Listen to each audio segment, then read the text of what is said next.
भैया बात ये है टोटल कि धान का रोपा अपने सरदार जी सिंह जी जो हैं वो डालने वाले हैं, तो स्टार्टिंग इनसे ही कर रहे हैं कि धान का रोपा है जो नर्सरी वो कैसे तैयार करना चाहिए। नमस्कार किसान भाइयों, मैं आपका छोटा भाई और किसान प्रभजीत सिंह। हम सबसे पहले करते हैं धान का बीज लेते हैं, उसको एक बार पंखा लगा लेते हैं बोने से पहले। घर का बीज रहता है तो फिर उसको हम 200 लीटर वाला ड्रम रहता है, उसमें हम दवाई डालते हैं फंगीसाइड और स्ट्रेप्टोसाइक्लिन की पुड़िया आती है 6 ग्राम वाली, वो डालते हैं और एक उसमें माइक्रोन्यूट्रिएंट डालते हैं और एक कीटनाशक डालते हैं। इन सबको डाल के मिला के पानी में और धीरे धीरे बीज डालते हैं। जितना भी ऊपर तरते जाता है उसको साथ के साथ छन्नी से निकाल के बाहर फेंक देते हैं और बीज को भिगो देते हैं 24 घंटे के लिए। और 2-4-5 घंटे बाद उसको डंडे से एक बार हिला देते हैं, वो दवाई थोड़ी मिक्स हो जाए बीच में, ऊपर नीचे हो जाए। और फिर सुबह हमने अगर भिगोया है तो अगले दिन सुबह फिर हम निकाल देंगे उसको। फिर उसको 2 दिन रखेंगे छाँव में, जो जूट के बोरी से ढक देंगे और पानी डालते रहेंगे। वो रखा हुआ है अभी, वो भी दिखा देंगे। 2 दिन में वो अंकुरित हो जाएगा। और फिर हम गड़ैया मचा के पहले अपन खाद डाल देंगे सुपर और माइक्रोन्यूट्रिएंट, और उसको मचा के और थोड़ा पानी थोड़ा सा नितर जाएगा तो हम छींटा देते रहते हैं और बस इस तरह से हम बोते हैं। गड़ैया में पानी भर के ही रखते हो कि सुखा देते हो? नहीं, अपन बोते समय पानी भरते हैं, बागवान वो सूख जाता है, फिर शाम के टाइम ठंडे टाइम पानी लगा देते हैं, फिर वो रात भर में फिर सूख जाता है। फिर मतलब पानी शाम को ही देना चाहिए गड़ैया लगाते हैं। वो कभी लाइट नहीं रहे फिर मजबूरी में लगाना पड़ता है सुबह कि लाइट नहीं रहेगी तो कहीं लाइट। कभी ऐसा हुआ आपका रोपा जल गया? रोपा तो जला नहीं, कभी नहीं हुआ ऐसा। अब गुरुजी आप बताएं। जी भैया, बीज तो अपन जो मार्केट से लो हाँ या घर का हो तो उसमें सबसे बड़ी बात ये है कि बारीक दाना, पतला दाना, हल्का दाना नहीं होना चाहिए।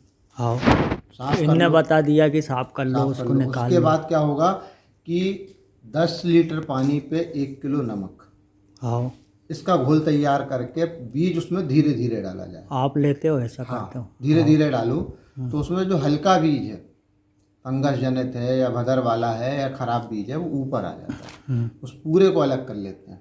हाँ, फिर उस धान को निकाल के एक बार धो लिया जाए, मतलब साफ पानी में डाल दिया जाए, हिला ढुला लिया जाए, उसे पूरा बाहर निकाल लिया। फिर उसके बाद जो अपने को बीज उपचार करना है जिस भी चीज़ से, कीटनाशक, फंगीसाइड, उनको सबको मिला करके फिर उस बीज को डालना और 24 घंटे तक उस पानी में रखा रहना।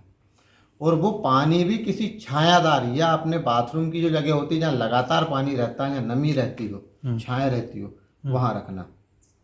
24 घंटे के बाद उसको निकालना, जूट के बैग में पैक करना और उसी जगह पे, मतलब ठंडी जहाँ पानी की वो जो इनने बताया वो टोटल वही रहता है। उसके काम की बात ये बताओ, फंगीसाइड अपने को क्या लेना है? फंगीसाइड में भैया सबसे अच्छा तो वैसे जो है, देखो हर चीज़ का अलग अलग है। बकानी के लिए आपको कोई दूसरे अच्छे फंगीसाइडों पे जाना पड़ेगा।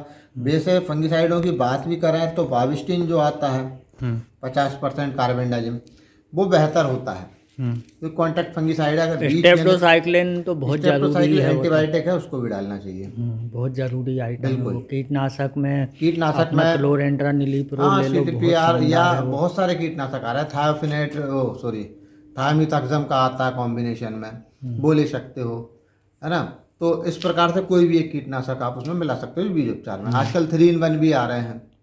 ये सीजेंटा का है वो वाइब्रेंस इंटीग्रल, उसमें 3 चीज़ें एक ही साथ हैं। अच्छा है वो प्रोडक्ट भी। हाँ, लेकिन जो बासमती में बकानी है उसके लिए आपको विशेषता से उपचार करना पड़ेगा और भूमि को भी ट्रीटेड करना पड़ेगा, जहाँ आप रोपा डाल रहा है उसको भी।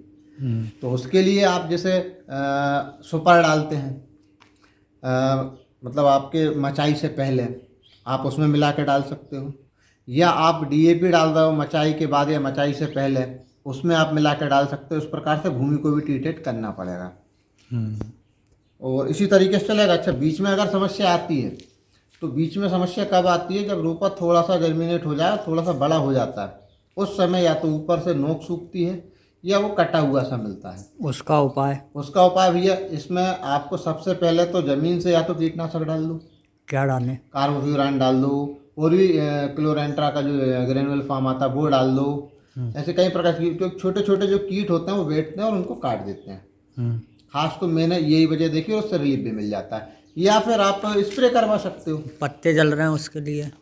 पत्ते भैया कारण कई हो सकते हैं जलने के, अब वो कारण भी पता करना पड़ेगा। मेरे जो कटे हुए पत्ते दिखते हैं छोटे छोटे, जब रोपा जरा सा रहता उसके है, लिए कीटनाशक है ये? कीटनाशक से उसमें काम हो जाता है।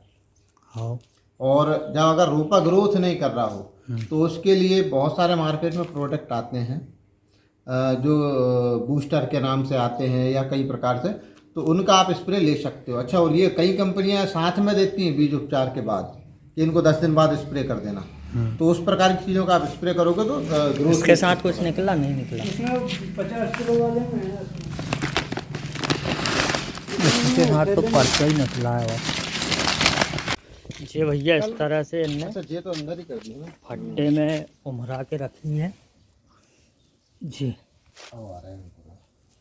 कुछ ये देखो जी, हल्के हल्के से इसमें अंकुरण आपको देखने लगे होंगे। कल सुबह तक हो जाए है ना?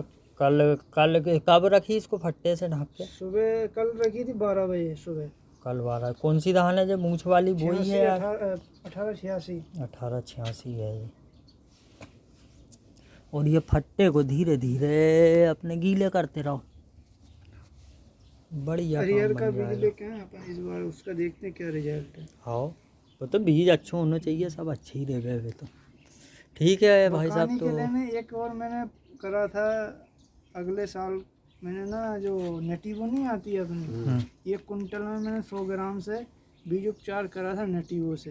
तो वन नर्सरी में झंडा रोग के इक्का दुक्का पेड़ दिख रहे थे, और जिसमें मैंने दूसरी जो कंपनी की दवाई डाली थी, वाइब्रेंस डाली थी और कार्बेंडाजिम डाली थी और थायोफाइनेट मिथाइल डाली थी। उनमें देख रहे थे। उनमें तो बकानी के पर्याप्त पौधे दिख रहे थे नर्सरी में।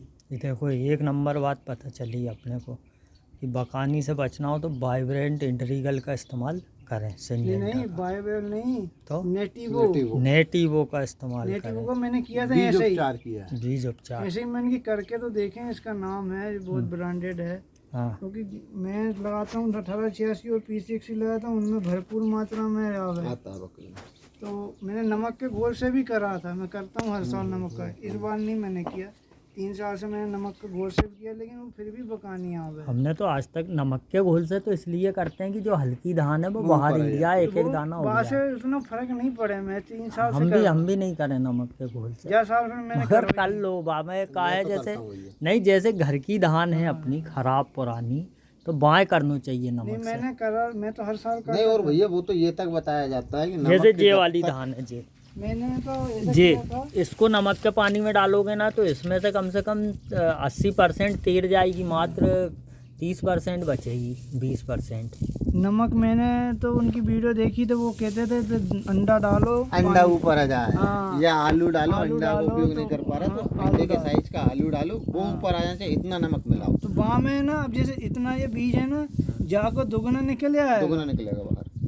इतना फर्क पड़े वो नमक के। तो फिर वो पौधा भी तो सही बनेगा खेत। और वहाँ में एक बात का जरूर ये ध्यान रखना है, अगर नमक ज़्यादा डाल रहा है तो कम से कम 3 बार साफ करना पड़ेगा। हाँ, क्योंकि अगर तुम एक आध बार साफ कर लिया और ज़्यादा पानी को इकट्ठा रखा, ज़्यादा बीज को रखा ना, तो वो पूरा साफ नहीं हो गए।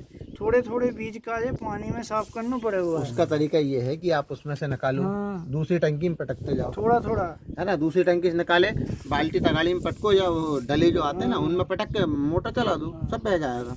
मतलब मैं तो करता हूँ यही काम। इकट्ठा बीज नहीं साफ करना, थोड़ा थोड़ा करके करना। क्योंकि अगर मेरे को ये दिक्कत आई थी कि मैंने 1 कुंटल बीज लिया, पूरे डब्बे में डाल लिया, हाँ। पूरा पानी बह रहा था, नमक वालो, फिर वहाँ पे 2-3 बार साफ करो, लेकिन वो साफ नहीं हुआ। फिर वो पूरा बीज निकाला। मैं तो हर साल कर रहा हूँ, क्रांति भी इसी तरीके से करते हैं। लो चलो तो अब घर चलते हैं अपन। तो उसमें हल्का